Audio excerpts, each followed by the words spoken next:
Hachette Audio presents Redemption, written by David Baldacci, read by Keith Brewer and Orlagh Cassidy. To Lindsay Rose, who made all the trains run on time and handled so much with grace and efficiency, congrats on the new gig. Chapter 1. On a refreshingly brisk, beautifully clear fall evening, Amos Decker was surrounded by dead bodies.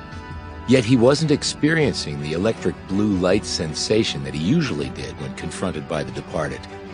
There was a perfectly good reason for this. None of these were recent deaths. He was back in his hometown of Burlington, Ohio, an old factory city that had seen better days. He had recently been in another Rust Belt town, Barronville, Pennsylvania, where he had narrowly escaped death. If he had had his druthers, he would have avoided such minefields for the foreseeable future, maybe the rest of his life. Only right now he didn't have a choice. Decker was in Burlington because today was his daughter Molly's 14th birthday. Under normal circumstances, this would have been a happy occasion, a cause for joy. But Molly had been murdered, along with his wife Cassie and his brother-in-law, Johnny Sachs.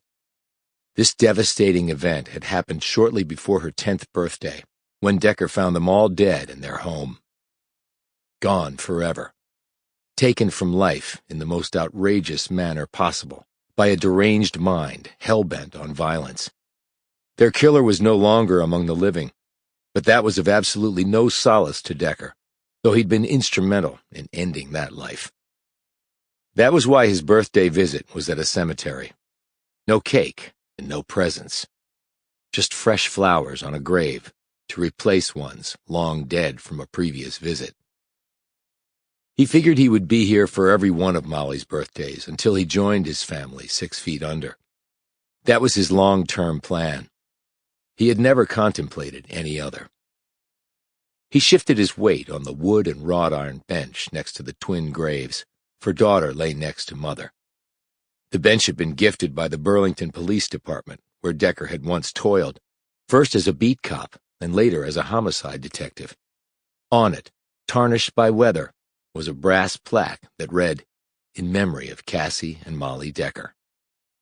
There was no one else in the small cemetery other than Decker's partner at the FBI, Alex Jameson. More than a dozen years younger than the mid-40-ish Decker, Jameson stood a respectful distance away, allowing her partner to visit his family in solitude.